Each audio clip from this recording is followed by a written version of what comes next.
نحمده ونصلي ونسلم على رسوله النبي الكريم وعلى آله وصحابه أجمعين. اللهم صل على سيدنا ومولانا محمد وعلى آل سيدنا ومولانا محمد وبارك وسلم صلاة وسلاما كثيرا كثيرا. توفیق الہی اپنے مرشد پاک کی برکت سے عشاء کی اس نشست میں فضائل ایمان کا درس چل رہا ہے. اللہ تعالیٰ اس درس کی برکت سے ہمارے ایمان کی حفاظت فرمائے اور موت تک صبر تک اللہ ہمارے ایمان کو سلامت رکھے. ایمان کی حفاظت کے ذرائع پر بات چل رہی تھی. حضرت لقمان حکیم نے اپنے بیٹے کو جو نصیحتیں کیں اس میں پہلی نصیحت یہ کی کہ اپنے مردہ دل کو خدا کی یاد سے زندہ رکھو، اور دوسری نصیحت یہ کہ مسکینوں کے ساتھ اٹھنا بیٹھنا رکھو، اور تیسری نصیحت یہ کی کہ مالداروں اور بادشاہوں کی مجلس سے دور رہو. دنیا داروں کی، مالداروں کی اور جو عہدہ اور منصب رکھنے والے ہیں ان کی مجلس سے دور رہو. پھر آگے چوتھی بات یہ فرمائی کہ بے سہارا لوگوں کا سہارا بنو، بے سہارا لوگوں کا سہارا بنو.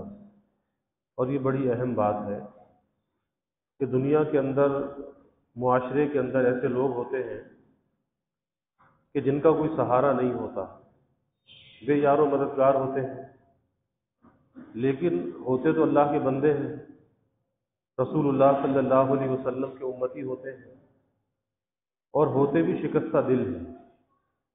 اب ایسے لوگوں کا آدمی سہارا بن جائے، اور سہارا بننے سے مراد یہ ہے کہ ان کا خیال رکھنے والا، ان کی مدد کرنے والا، ان کے دکھ درد میں شریک ہونے والا.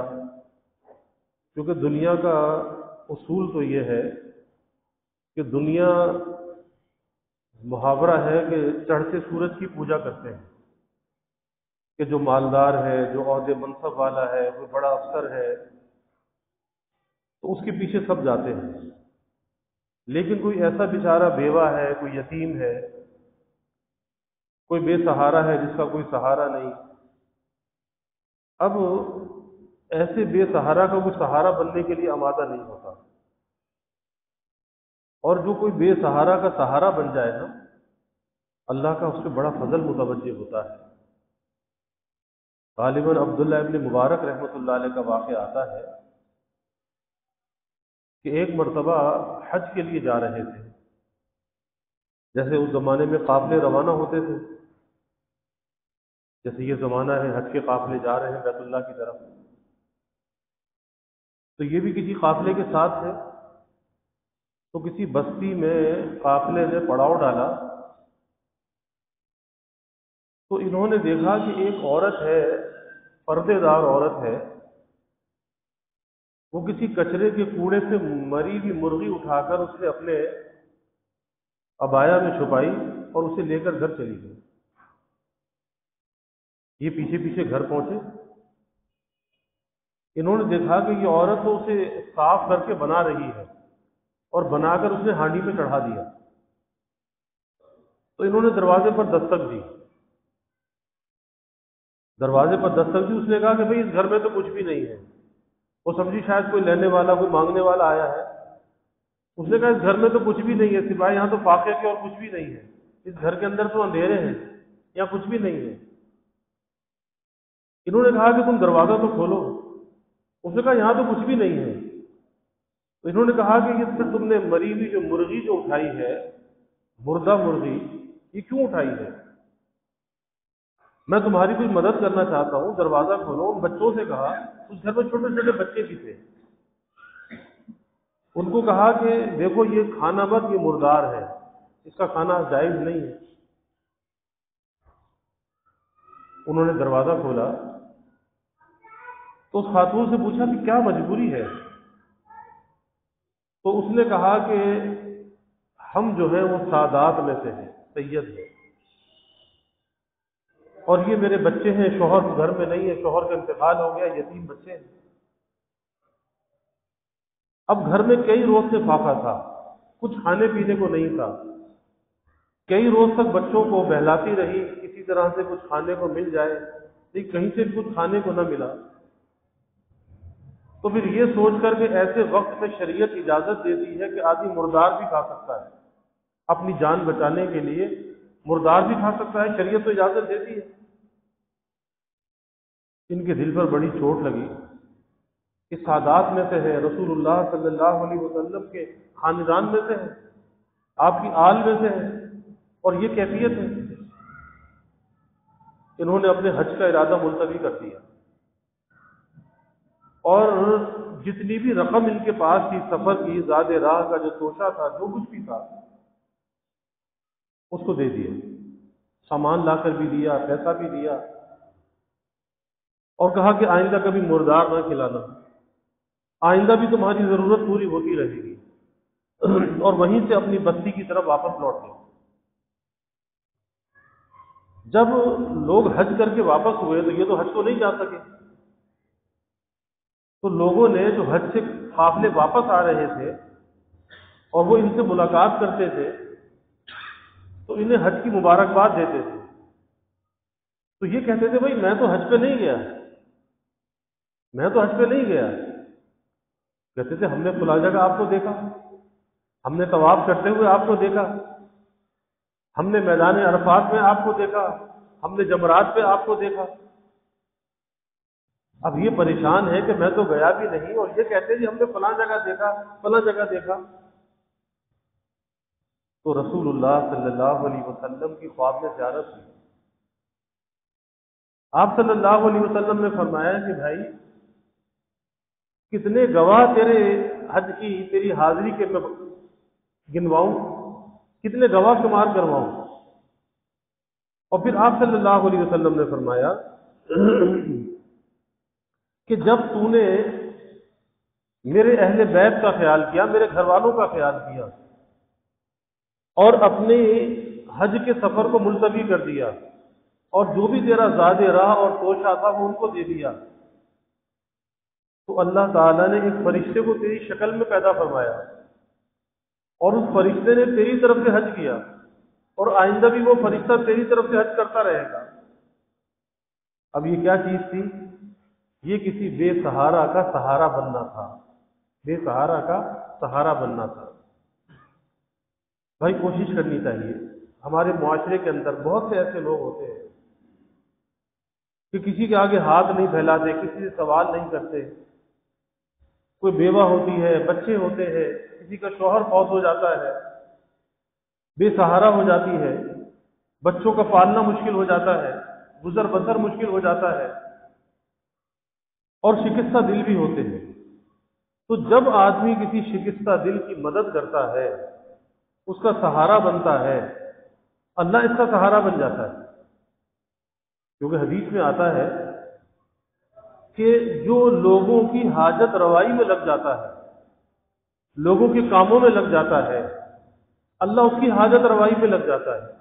یہ لوگوں کے کاموں میں لگ جاتا ہے، اللہ اس کے کاموں میں لگ جاتا ہے۔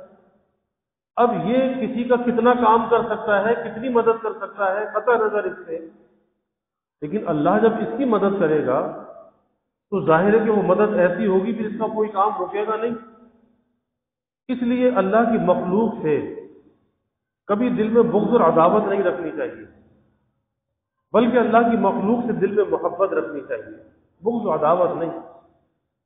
ارے بھائی بغض و عداوت تو کسی کافر سے بھی رکھنے کی اجازت نہیں ہے، کافر ہے لیکن ہے تو اللہ کا بندہ نا۔ اگر اس نے کفر کو اختیار کیا ہے، اپنے کفر کا وہ اللہ کو جواب دے گا، اللہ اسے حساب لے گا، لیکن ہمیں تو حق نہیں ہے نا اسے اذیت پہنچانا، تکلیف پہنچانا، اس سے نفرت اور حقارت کا اظہار کرنا، تو ہمیں تو یہ حق نہیں پہنچتا۔ تو اس لیے اللہ کی مخلوق کا سہارا بننا چاہیے۔ الخلق عیال اللہ، یہ تمام مخلوقات جو ہے نا یہ اللہ کا کنبہ ہے، اللہ کا کنبہ ہے، اور جو اللہ کے کنبے کا خیال کرتا ہے پھر اللہ اس کا مددگار ہو جاتا ہے۔ ایک اور واقعہ کتابوں میں آتا ہے کہ پہلے زمانے میں حجاج حج کے لیے جاتے تھے تو مختلف ملکوں کے وفود کو بادشاہ دعوت دیتا تھا، اور بادشاہ ان کے ساتھ بیٹھتا تھا، ان سے ملاقات کرتا تھا، پوری دنیا سے آئے ہوئے لوگوں میں سے انتخاب کیا جاتا تھا۔ تو اس زمانے میں شاہ فہد بادشاہ تھے، تو انہوں نے آنے والے وفود سے جب ملاقات کی تو ایک اپنے والد کا واقعہ سنایا۔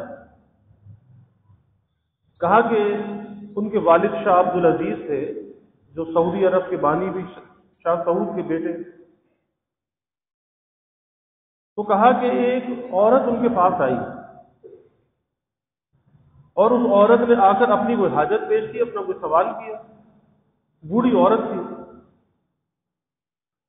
تو اور یہ وہ زمانہ تھا جب تک سعودی عرب میں تیل بھی نہیں نکلا تھا، اور سعودی عرب اتنی ترقی کے منازل پر بھی نہیں تھا، اور وہ زمانہ تھا کہ وہاں کی شہریت عام طریقے سے ملتی تھی۔ لوگ حج کرنے جاتے تھے، کہتے تھے بھائی یہاں کی نیشنلٹی لے لو، حاجی کہتا تھا بھائی یہاں پہ کیسے ٹھہریں گے، یہ تو خالی خشک پہاڑ نظر آتے ہیں، یہاں تو پینے کا پانی بھی نہیں ہے، تو یہاں ہم کیسے ٹھہریں گے۔ اور ہندوستان اس زمانے کے اندر بڑی ترقی یافتہ تھا، ہر طرح کی چیزیں ہندوستان کے اندر تھی۔ انگریز جو ہندوستان میں آیا تو کس لیے آیا؟ ہندوستان کی ترقی کو دیکھ کر آیا تھا، یہاں کی مال و دولت کو دیکھ کر آیا تھا کہ اچھا یہ ہند کا جو علاقہ ہے اتنا مال و دولت ہے ان کے پاس۔ تو بادشاہ نے اس عورت کی ضرورت کو پورا کر دیا، بوڑھی عورت تھی۔ اس عورت نے دعا دی، اس نے کیا دعا دی؟ اس نے یہ دعا دی کہ اللہ تم پر زمین کے خزانوں کو کھول دے، اللہ تم پر زمین کے خزانوں کو کھول دے، عربی میں دعا دی۔ بس کہتے اس کے بعد سعودی عرب میں تیل نکل آیا، وہ بوڑھی عورت تو چلی گئی، دعا دے کر گئی، وہ بوڑھی عورت دعا دے کر گئی اللہ زمین کے خزانے تم پر کھول دے، اور وہ زمین کے خزانے ایسے کھلے کہ آج کا سعودی عرب کے سامنے ہے کہ اس پیٹرول کے تیل کے نکلنے سے پہلے سعودی عرب کیا تھا، اور پھر تیل نکلنے کے بعد سعودی عرب آج کہاں پر کھڑا ہے، تو آج سب کے سامنے ہے۔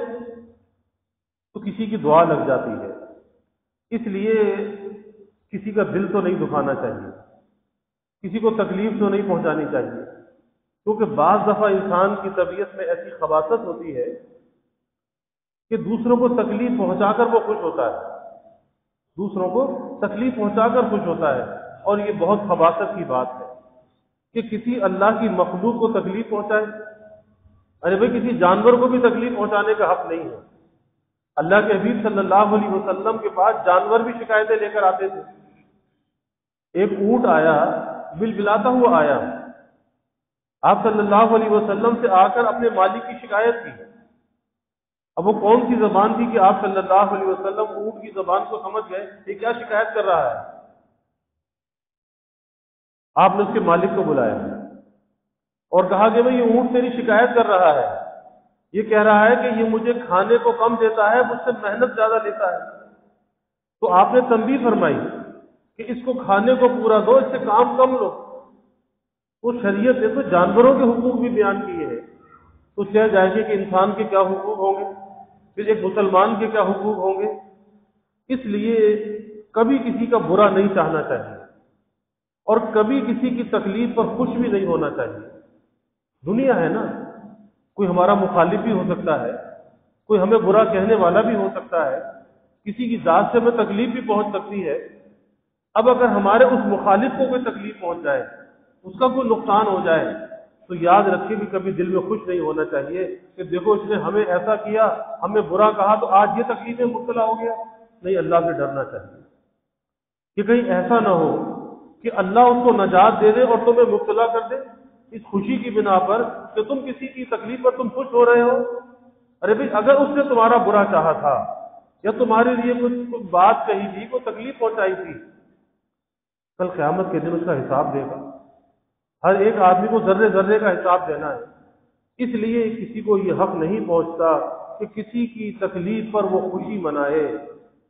اس سے بڑھ کر یہ ہے کہ اللہ کی مخلوق کا سہارا بن جائے، اور جس وقت جیسی کسی کو مدد کی ضرورت ہو، دامے در میں سکھ میں، جس طرح جس کو مدد ہو اس طرح سے اسے مدد کرنی چاہیے۔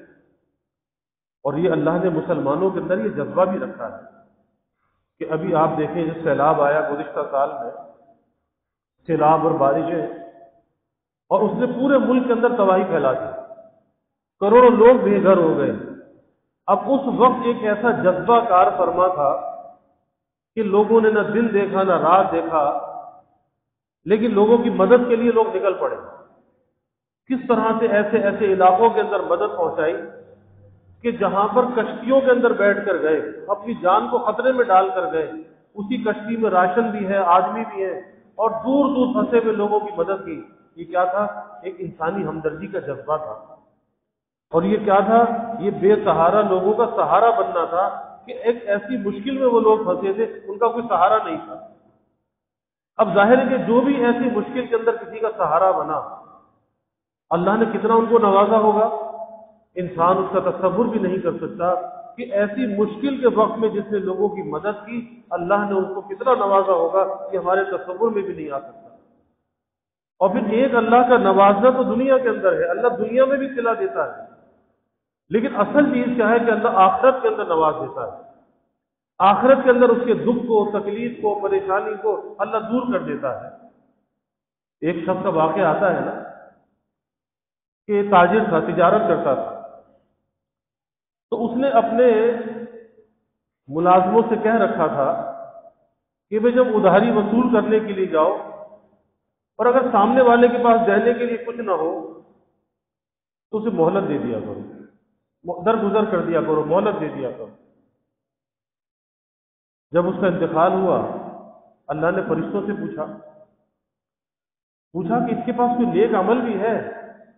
کہ اللہ کے پاس تو کوئی ایسا نیک عمل نہیں ہے، بس ایک بات ہے کہ یہ لوگوں سے درگزر کرتا تھا، یہ لوگوں سے درگزر کرتا تھا، اور تو کوئی ایسی نیکی اس کے پاس نہیں ہے، لیکن بس ایک نیکی ہے، یہ لوگوں سے درگزر کرتا تھا۔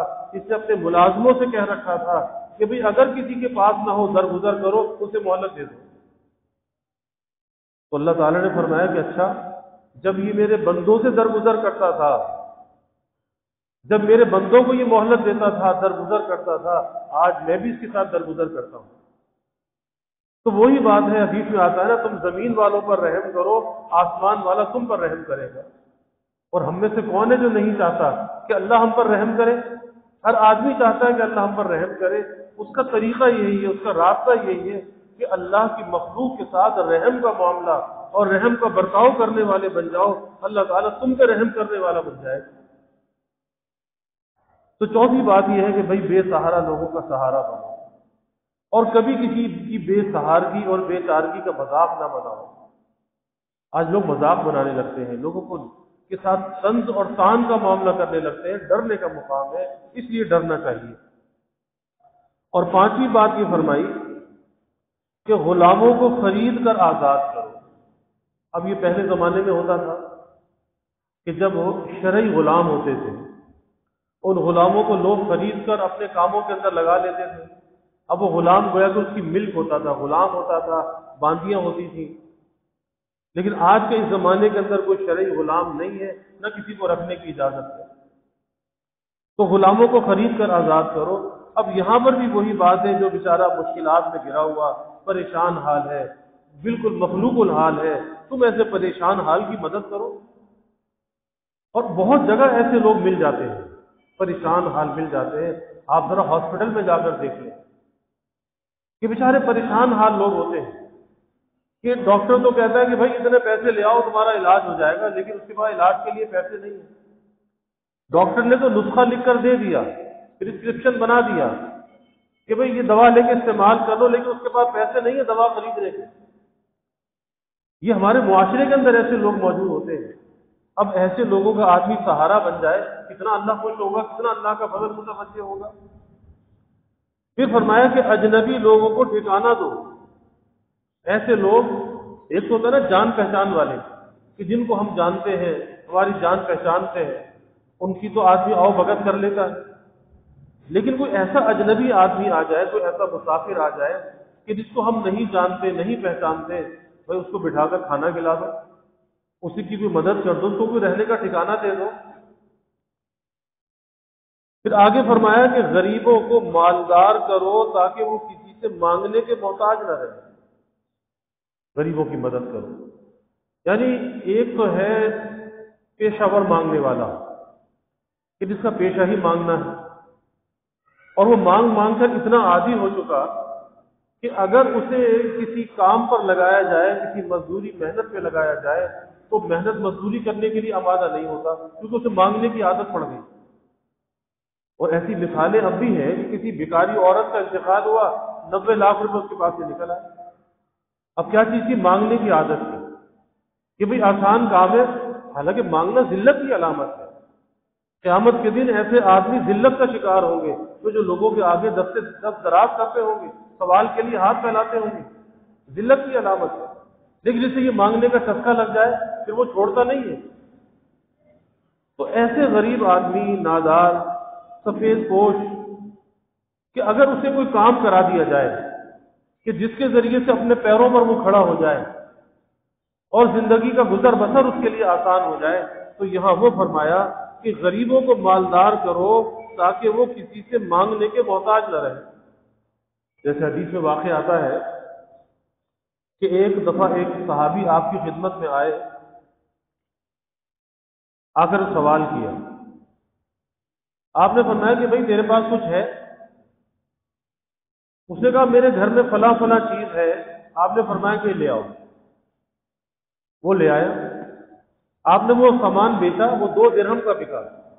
1 درہم کا راشن منگوا کر اس کے گھر میں ڈلوا دیا، اور 1 درہم کی رسی اور کلہاڑی منگوائی اور کہا کہ یہ بازار سے خرید کے لاؤ۔ وہ لے آیا، اس میں آپ صلی اللہ علیہ وسلم نے اپنے دستے مبارک سے کلہاڑی میں دستہ لگایا، لکڑی کا دستہ، اور اسے دیا اور کہا کہ جاؤ جنگل سے لکڑیاں کاٹو، شہر میں لا کر بیچو۔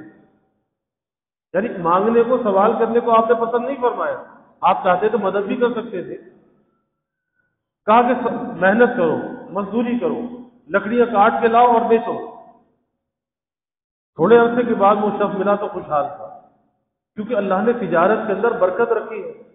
اگر آدمی صحیح امانت اور دیانت کے ساتھ تجارت کرے، اللہ کی مدد اس کے ساتھ ہوتی ہے، کہ وہ تجارت خسارے کے اندر نہیں ہوتی، کیونکہ تجارت عبادت ہے، تو تجارت کو عبادت سمجھ کے کرنا چاہیے، اسے دنیا داری کا کام نہیں سمجھنا چاہیے کہ دھوکہ، ملاوٹ، ناجائز منافع خوری۔ اور آج یہی ہو رہا ہے کہ آج جس طرح سے چیزیں مہنگی ہو رہی ہیں، آج دھوکہ دہی اور فراڈ بڑھتا چلا جا رہا ہے کہ چیزوں کے وزن کم ہوتے چلے جا رہے ہیں۔ آپ دیکھ لیں، آٹے کا کٹا دیکھ لیں، چینی کا دیکھ لیں، چوکر کو دیکھ لیں، اور دوسری چیزوں کو دیکھ لیں، وزن کم ہوتا چلا جا رہا ہے کہ ایک چیز 50 تھی، وہ 49 رہی، 48، 46، وہ 45، 44 میں بھی چلی گئی۔ 20 کلو والا 17 کلو پر آ گیا۔ اب یہ کیا ہے؟ دھوکہ ہے۔ تو اس لیے ناجائز منافع خوری اور اس طرح دھوکہ دے کر منافع کمانا، کبھی ایسا آدمی پنپ نہیں سکتا۔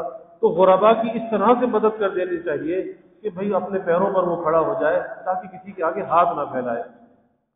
پھر 8ویں بات یہ فرمائی کہ اہل شرافت کی تعظیم کرو۔ کہ معاشرے کے اندر ہمیں ایسے لوگ نظر آتے ہیں کہ جو شریف النفس ہیں، جن کی ذات سے کسی کو تکلیف نہیں پہنچتی، ان کی ذات سے دوسروں کو راحت ملتی ہے، تو پھر ایسے لوگوں کے ساتھ ادب اور احترام کا معاملہ کرنا چاہیے۔ اور 9ویں اور آخری بات یہ فرمائی حضرت لقمان حکیم نے کہ خاندان نبوت یعنی سادات کا احترام کرو، سادات کا احترام کرو، ان کی نسبت کی وجہ سے ان کا اکرام کرو، کہ اگر کوئی کسی غلط کام کے اندر بھی مبتلا ہے، بھائی اس کا حساب وہ خود دے گا، تم ان پہ تان نہ کرو، کیونکہ ان کی نسبت جو ہے نا یہ بہت مبارک ہے۔ اور نسبت کیا ہے کہ وہ اللہ کے حبیب صلی اللہ علیہ وسلم کے خاندان کے چشم و چراغ ہے، اس سے وہ نسبت رکھنے والے ہیں۔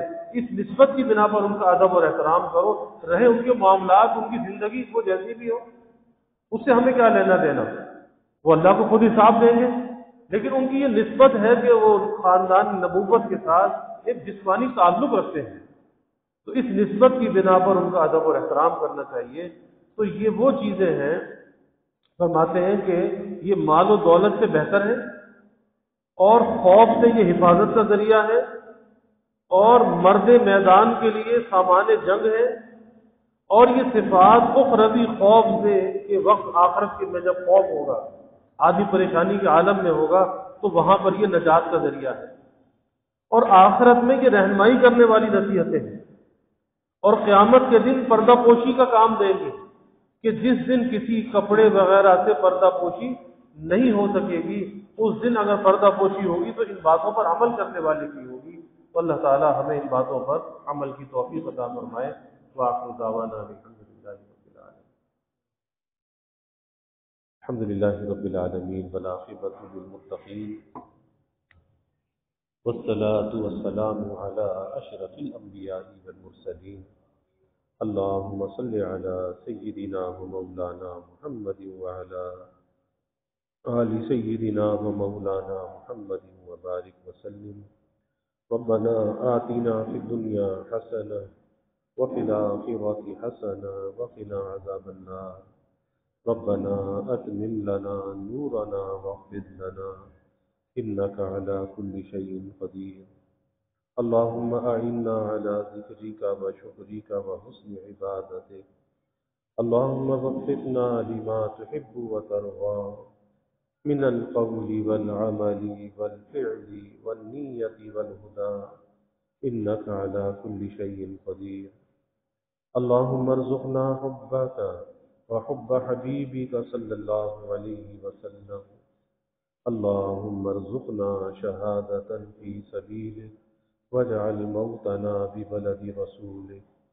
یا اللہ یا رحمان یا رحیم یا کریم یا ارحم الراحمین یا اکرم الاکرمین، یا اللہ ہمارے گناہوں کو معاف فرما، یا اللہ ہماری خطایا سے درگزر فرما، یا اللہ اپنی محبت معرفت عطا فرما، یا اللہ ہمیں کثرت ذکر کا عادی بنا، ہمارے دلوں کو یا اللہ اپنی یاد سے آباد فرما، یا اللہ اکرام مسلم کی ہمیں توفیق عطا فرما، خلق خدا سے محبت کرنے والا بنا، یا اللہ بے سہارا کا سہارا بننے والا بنا، لوگوں کے دکھ درد کو بانٹنے والا بنا، یا اللہ خلق خدا کے حق میں ہمیں راحت رساں بنا، اذیت رسانی سے یا اللہ ہماری حفاظت فرما، یا اللہ یہ جو بھی نصائح عرض کی گئی، اے اللہ اس پر ہمیں عمل کی توفیق عطا فرما، ہمارے اخلاق کی، کردار کی، گفتار کی یا اللہ حفاظت فرما، اپنی محبت سے معرفت سے ہمارے دلوں کو لبریز فرما، یا اللہ دلوں کی سختی کو، قساوت کو دور فرما، دلوں میں نرمی، عاجزی، زاری پیدا فرما، اپنی رضا کے لیے یا اللہ مٹنا نصیب فرما، عار سے، استکبار سے، نفرت سے، حقارت سے ہماری حفاظت فرما، خلق خدا سے محبت کرنے والا بنا، محبتوں کو بانٹنے والا بنا، نفرتوں کو مٹانے والا بنا، یا اللہ ظاہری باطنی ہر قسمی ترقیات عطا فرما، سب کے دلوں کے نیک ارادوں کو، تمناؤں کو یا اللہ غیر پورا فرما، سب کی حاجات کو پورا فرما، پریشانیوں کو دور فرما، بیماریوں سے یا اللہ حفاظت فرما، ہر ناگہانی بلا اور مصیبت سے یا اللہ حفاظت فرما، زمینی آسمانی آفات سے یا اللہ حفاظت فرما، موذی امراض سے یا اللہ حفاظت فرما، یا اللہ سب کے علم میں، عمل میں، رزق میں خوب خیر و برکت فرما، ابواب رزق یا اللہ کشادہ فرما، رزق ظاہر بھی عطا فرما، رزق باطن بھی عطا فرما، یا اللہ رزق حلال عطا فرما، آسان عطا فرما، برکت والا عطا فرما، یا اللہ کبھی کسی کو مخلوق کا محتاج نہ بنا، ہمیشہ اپنے در کا سائل اور بھکاری بنا، اپنے در کا منگتا اور سوالی بنا، یا اللہ اپنے غیر سے ہماری امیدوں کو قطع فرما، اپنی ذات عالی کا یقین ہمارے دلوں میں پیدا فرما، یا اللہ ہر امید کو تیری ذات سے وابستہ کرنے والا بنا، یا اللہ ایمان کی ترقی، اعضاء کی سلامتی عطا فرما، ہر محتاجی معذوری سے یا اللہ ہماری حفاظت فرما، یا اللہ ہمارے ملک پر اپنی رحمتوں کا نزول فرما، اس ملک کو امن کا، سلامتی کا گہوارہ بنا۔ یا اللہ ہر قسم کے انتشار سے، اختراق سے اس ملک کی حفاظت فرما، اس ملک میں رہنے والوں کی حفاظت فرما۔ یا اللہ اس ملک میں معاشی، معاشرتی، اخلاقی اور سیاسی استحکام عطا فرما۔ ہر قسمی بد امنی، بے چینی، بے سکونی کو یا اللہ دور فرما۔ یا اللہ جس مشکل میں، جس گرداب میں یہ ملک پھنسا ہے، اے اللہ اس کے نکلنے کے غیب سے اسباب پیدا فرما۔ یا اللہ مہنگائی کے، گرانی کے عذاب سے نجات عطا فرما۔ سب کے گزر بسر کو آسان فرما، سب کے سفید پوشی کے بھرم کو قائم فرما۔ یا اللہ کسی کو مخلوق کے آگے رسوا نہ فرما، مخلوق کے آگے سوال کی ذلت سے بچا۔ عزت آبرو والی زندگی عطا فرما، ستاری والی زندگی عطا فرما۔ یا اللہ اپنی مدد اور نصرت کو شامل حال فرما، ہمیں بے یار و مددگار نہ فرما۔ یا اللہ سب کے گھروں میں خوشیاں عطا فرما، راحتیں، نعمتیں، برکتیں عطا فرما، نعمتوں کی فراوانی عطا فرما۔ یا اللہ ہر قلت سے، دقت سے، ابتلا سے، آزمائش سے ہماری حفاظت فرما۔ یا اللہ سب کے گھروں کے ماحول کو جنت کا نمونہ بنا، سب کی اولادوں کو نیک صالح بنا، آنکھوں کی ٹھنڈک بنا، والدین کے لیے راحت کا ذریعہ بنا۔ یا اللہ اولاد کا مستقبل تابناک بنا، والدین کو اولاد کی خوشیاں دیکھنا نصیب فرما۔ یا اللہ جو بے اولاد ہیں نیک صالح اولاد عطا فرما، جو اولاد نرینہ چاہتے ہیں نیک صالح بیٹے عطا فرما۔ یا اللہ جو بچے بچیاں بے نکاحے بیٹھے ہیں، یا اللہ نباہ والے جوڑ کے رشتے عطا فرما۔ تمام والدین کو اس فریضے سے سبکدوش فرما، والدین کی آنکھوں کو ٹھنڈک اور راحت عطا فرما۔ یا اللہ ہماری اس مسجد کی توسیع و تعمیر کے مرحلے کو آسان فرما۔ یا اللہ دار القرآن کا قیام آسان فرما۔ یا اللہ اسے مرکز ہدایت بنا، یہاں سے دین کے، قرآن کے فیضان کو سارے عالم میں جاری و ساری فرما۔ یا اللہ اس کی ہر ضرورت کو از غیب پورا فرما، اس کے مغربی سمت کے مکانات کا حصول بھی آسان فرما۔ یا اللہ اس کی ادائیگی کا غیب سے انتظام فرما، اپنے مخلص بندوں کے قلوب کو یا اللہ متوجہ فرما۔ یا اللہ جو بھی اس کے معاونین ہیں، خادمین ہیں، یا اللہ تعاون کرنے والے، خدمت کرنے والے، یا اللہ غیب کے خزانوں سے انہیں عطا فرما، دنیا آخرت کی بھلائیاں عطا فرما، ان کی نسلوں کو بھی یا اللہ آباد فرما۔ یا اللہ جو ہم نے مانگا وہ بھی عطا فرما، جو نہ مانگ سکے وہ بھی عطا فرما۔ ہمیشہ اپنے سے مانگنے والا بنا، ہمیشہ ہماری دعاؤں کو قبول فرما، اپنی بارگاہ میں مستجاب الدعوات بنا۔ ربنا تقبل منا انك انت السميع العليم وتب علينا انك انت التواب الرحيم وجزى الله عنا محمدا صلى الله عليه وسلم ما هو اهله وصلى الله تعالى وسلم على النبي الكريم آمين آمين برحمتك يا